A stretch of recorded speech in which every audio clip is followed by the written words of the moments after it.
Hello, I'm Miss Ginger of Greenhouse Preschool in Bothell, and today I'll be reading the beloved classic Stellaluna by Janell Cannon.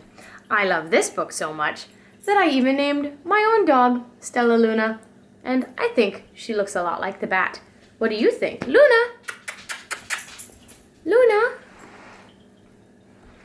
Luna, come onto the camera. Does she look like the bat, you guys? It's as close as I could get her. It's about as close to looking like this bat as a dog can be. Loons, what do you think? Do you look like a bat? Very close. It's very impressive. Good job. Thank you, my bat friend. So, Stellaluna by Janell Cannon. There's no more rice. I'm so sorry. In a warm and sultry forest far, far away, there once lived a mother fruit bat and her new baby.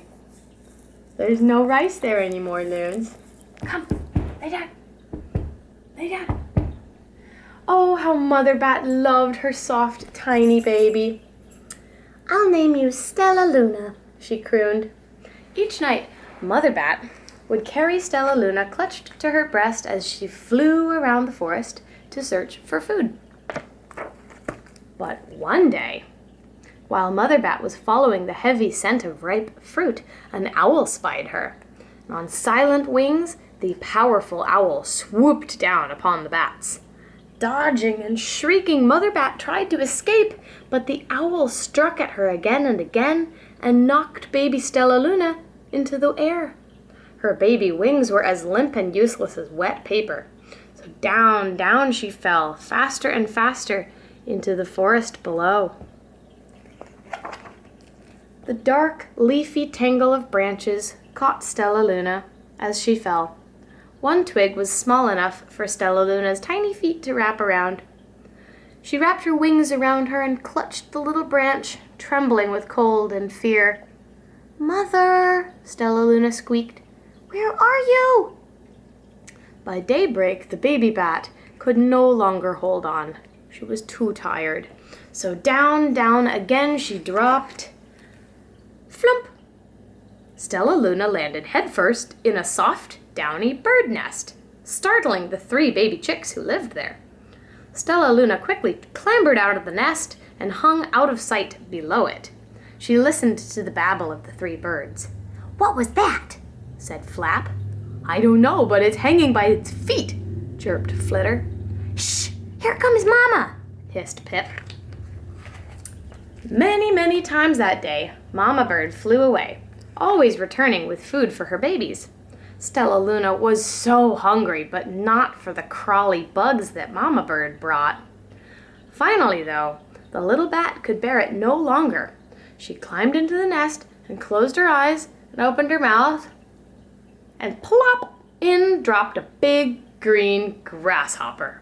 Yum! After that, Stellaluna learned to be just like the birds. She stayed awake all day and slept at night. She ate bugs even though they tasted awful. Her bat ways were quickly disappearing, except for one thing. Stellaluna still liked to sleep hanging by her feet. Once, when Mama Bird was away, the curious baby birds decided to try it too. When Mama Bird came home, she saw 8 tiny feet gripping the edge of the nest. "Eek!" Mama cried. "Get back up in here this instant! You're going to fall and break your necks!" The birds all climbed back into the nest, but Mama Bird stopped Stellaluna. "You are teaching my babies to do bad things. I will not let you back into this nest until you promise to obey all the rules of this birdhouse." Stellaluna promised. From then on, she ate bugs without making faces. She slept in the nest at night, and she didn't hang by her feet anymore. Stellaluna behaved as a good little bird should. All the babies grew quickly. Soon the nest became too crowded. Mama Bird told them it was time to learn to fly.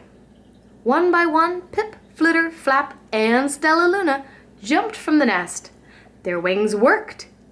"I'm just like them," thought Stellaluna. "I can fly too." Pip, Flitter, and Flap landed gracefully on a branch. Stellaluna tried to do the same, But bat bodies are not built to land like birds. Oof, how embarrassing, she thought. I will fly all day, Stellaluna told herself, and then no one will see how clumsy I am when I land.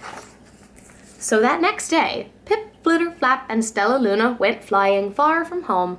They flew for hours, exercising their new wings. The sun is setting, warned Flitter. We'd better go home, or we will get lost in the dark, said Flap. But Stellaluna had flown far ahead and was nowhere to be seen. The three anxious birds went home without her. All alone, Stellaluna flew and flew until her wings were aching and she dropped into a tree. Ugh, I promised not to hang by my feet, Stellaluna sighed. So she hung by her thumbs, and soon she fell asleep. And she didn't hear the soft sound of wings coming near. What do you think is flying behind her? Hey! A loud voice said. Why are you hanging upside down? Stellaluna's eyes opened wide, and she saw the most peculiar face. I'm not upside down, you are, Stellaluna said. Ah, but you're a bat. Bats are supposed to hang by their feet. You are hanging by your thumbs, so that makes you upside down, the creature said. I'm a bat, and I'm hanging by my feet. That makes me right side up for a bat. Stellaluna was confused. But Mama Bird told me I was doing it wrong. She said I was wrong. Well, it was wrong for a bird, maybe, but not for a bat, said the stranger. More bats gathered around to see the strange young bat who behaved like a bird. Stellaluna told them her story. You ate bugs, stuttered one. You slept at night? Gasped another. How very strange, they all murmured. Wait, let me look at this child. One bat pushed through the crowd. An owl attacked you? She asked, sniffing Stellaluna's fur. She whispered, You are Stellaluna. You are my baby. Mama, you escaped the owl? Said Stellaluna. You survived? Yes, said Mama Bat as she wrapped her happy wings around Stellaluna. Now come with me, and I'll show you where to find the most delicious fruit. You will never have to eat another bug as long as you live. But it's nighttime, Stellaluna squeaked. We can't fly in the dark or we will crash into trees. We're bats, said Mother Bat. We can see in the darkness by hearing. Try, come with us. Stellaluna was afraid, but she let go of the tree and dropped into the deep blue sky. Stellaluna could see. She felt as though there were rays of light shining from her eyes. She was able to see everything in her path by making sounds and listening to the bouncing sounds. Soon, the bats found a mango tree, and Stellaluna ate as much of the fruit as she could hold. Yum! I will never eat another bug as long as I live, cheered Stellaluna. I've got to go tell Pip, Flitter, and Flap. The next day, Stellaluna went to visit the birds. Come with me and meet my bat family, said Stellaluna. Okay, let's go, agreed Pip. Stellaluna continued to tell them. They hang by their feet, and they fly at night, and they eat the best food in the world, Stellaluna explained on the way. As the birds flew among the bats, Flap said, I feel upside down here. So the birds hung by their feet. Wait until dark, Stellaluna said excitedly. I'll show you how we can fly at night. When nighttime came, Stellaluna flew away. Pip, Flitter, and Flap leapt from the tree to follow her. I can't see anything, said Pip. Neither can I, yelled Flitter.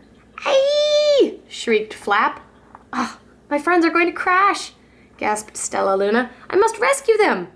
So Stellaluna swooped about, grabbed all her friends by their feet. She lifted them to a tree, and the birds grasped a branch. Stellaluna hung from the limb above them. Phew, we're safe, said Stellaluna. Then she sighed. I wish you guys could see in the dark, too. Well, we wish you could land on your feet, Flitter replied. Pip and Flap nodded. They perched together in silence for a long time. How can we be so different and feel so much alike? Mused Flitter. And how can we feel so different and be so much alike? Wondered Pip. Well, I think this is quite a mystery, Flap chirped. I agree, said Stellaluna. But we're friends, and that's a fact. The end. Thank you for listening.